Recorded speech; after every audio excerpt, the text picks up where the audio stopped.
shi yasa muke cewa akwai gaban da take gaba. kazzabat adunil mursalina na'am idh qala lahum akhuhum lokacin da suka karyata wannan annabin nasu annabi hudu ba wani lokaci bane shine lokacin da shi annabin nasu yake ce da su ala tattaqun ba kwa ji tsoron Allah ba shi fa cewa ba a ji tsoron Allah ba sai mara tsoron Allah ake gayawa haka ba zai yi a cikin su ma akwai wanda yake da tsoron Allah amma ana kare masa ta yin tsoron Allah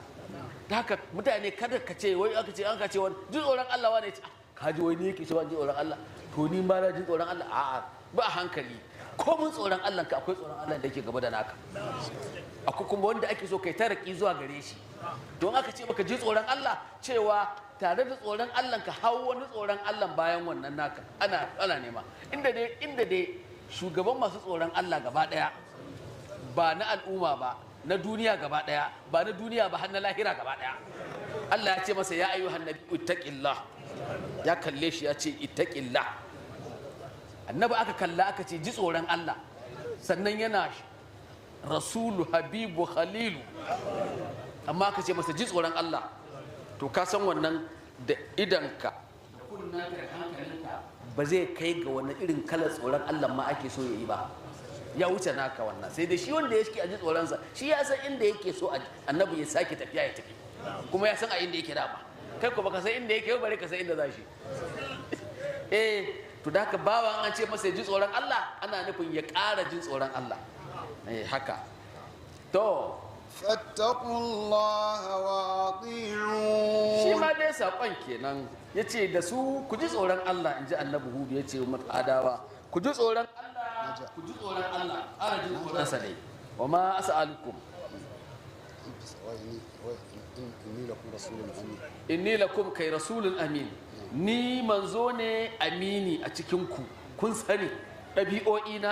a amince suke a wurinku tun kafin in ce muku ana kiran ku zuwa ga Allah ba ku ga wani abu da ya saba wa aminci ba saboda ni rasuli ne amini ma'arufi a wurinku fattaqullaha wa ati'un ku ji tsoron Allah kuma ku bi ni a cikin abin da nake gaya muku وما أسألكم عليه من أجر إن أجري إلا على رب العالمين وما أسألكم عليه من أجر ما أسألكم من أجر بانا neman ko sisin kwabo komai bana nema a wurinku na lada wajen isar da sakona amma fa ba ladan kuma ne bana so ba in ajriya in akwai wanda nake neman lada a wurinsa illa ala rabbil alamin sai ga ubangiji rabbul alamina ina neman lada kan amma lada na mai tsada ne ba mai iya biya na sai rabbul alamina wannan kalmar cewa ma as'alukum alaihi min ajar in ajire illa ala rabbil alamina an ce annabi nuhu ne fara faɗarta sannan annabawa suka biyo wurin kowa ya maimaita ta a cikin annabawa cikin masu wa'azi ga al'ummarsu annabawa biyu ne ba su faɗe ta ba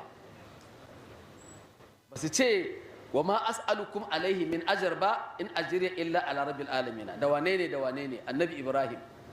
da annabi musa ba su faɗa ba aka ce to an hango abin da yasa ba su faɗa din ba shi annabi ibrahim ai gaban mahaifansa ya taso ko waɗanda suka rike shi to don haka dama kai wa wanda yake mahaifinka ko wanda ya rike ka wani abu dama ai ba ka'ida bane ka ce a biya ni lada an gane ko da abin ladan ka yi ɗa da yake wa ubansa wata hidima ya saurari cewa sai ya biya shi wannan ɗan ba bai bi daidai ba to ai ko za ka samu watakila uban mai yi masa hidima in ta makaranta ce in ta me duk an yi to kuma sai ka zo don kayi abu ka kawo gwarzo ka zo wani abu kuma haka saurari ya biya ka anya to a ce ma duk bai ma wannan ɗin ba ya haife ka ya ciyar da kai ya shayar da kai duk ba kai bai ma ciyar da kai da ya haife ka ma can wani wuri ka taso to ba dai shi ne ya haife ka din ba in bai haife ka ma ka zama wannan abin da ka zama komai to ai haƙƙinsa ya isa a ce ba ka da abin da za ka yi ka ce kuma kana neman lada in ya kawo ya baka ma ce ne ba na so ko kuma karɓi sai dai tabarrukan kuma ko kuma uban ma shasha ne ya kawo ba za ka ƙi karɓa ba ka ce Allah saka da alheri kamar yi maka kyauta ne ba wai dan abin da kai ba shi ne abin da za ka kalla to shi yasa annabi ibrahim bai ce ma as'alukum alaihi min ajr tun da ma ba a tawakkuin lada ga wanda yake walidi a ce dan kai masa hidima to haka annabi Musa ma ba ku manta ba annabi Fir'auna yana masa gori alam nurabbika fina walid ba anan ka tashi muka rene ka ba to ya za a yi wanda ya rene ka kace kuma ya biya ka lada na kai masa wani abu to amma duk sauran tunda ba haka bane sai a dinga tsammanin kamar tunda sun yi wannan to akwai bukatar a saka musu su ce to ba ma bukatar sakiya daga wurin sakaya daga wajen ubangiji ne kuma Allah na sa su faɗi wannan ne annabawa dan a gane cewa magana ta gaskiya duk mai kira zuwa ga Allah in ba ta kakare masa ba ya kiyala neman abin hannun mutane kiran zai fi shiga amma in ta kakare babu laifi malamai sun ba da izini to kiran zuwa ga Allah baka da abincin da zaka ci baka da inda zaka baka da ba waɗanda ma'ana ka ba to kuma in ka ce zaka kira zuwa ga Allah kuma me zaka ci kuma tunda an yi kuma cewa sai ka cin to anan babu laifi in an dau nauyin ka kace na yadda in an baka wani abu ka sa aljihu lafiya lau amma ba ka ce kuma a tattaro ba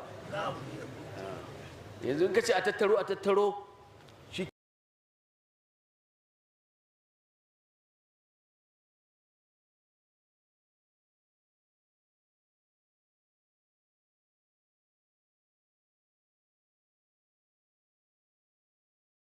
lansa sai ka zagaye in baka yi sa'a ba wasu abu dai babu to amma idan kawai kiranka kake zuwa ga Allah ko ya bayar ko kai bayar baka damu ba to shikenan zaka tafi kawai fasu da abi matumar shi yasa din lallai ake ta gaya wa annabawan cewa su ce ma as'alukum alaihi min ajr in ajri illa ala rabbil alamin to أتبنون بكل ريع آية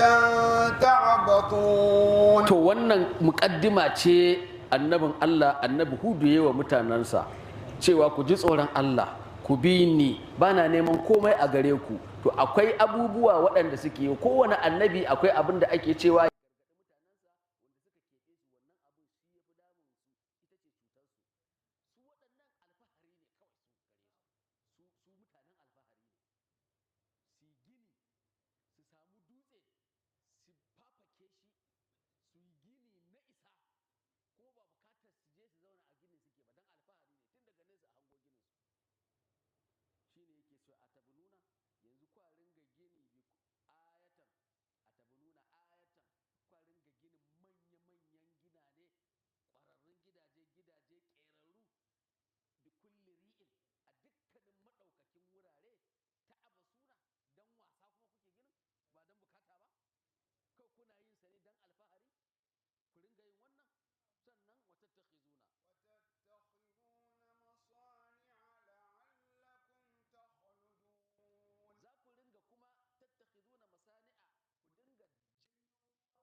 tsanani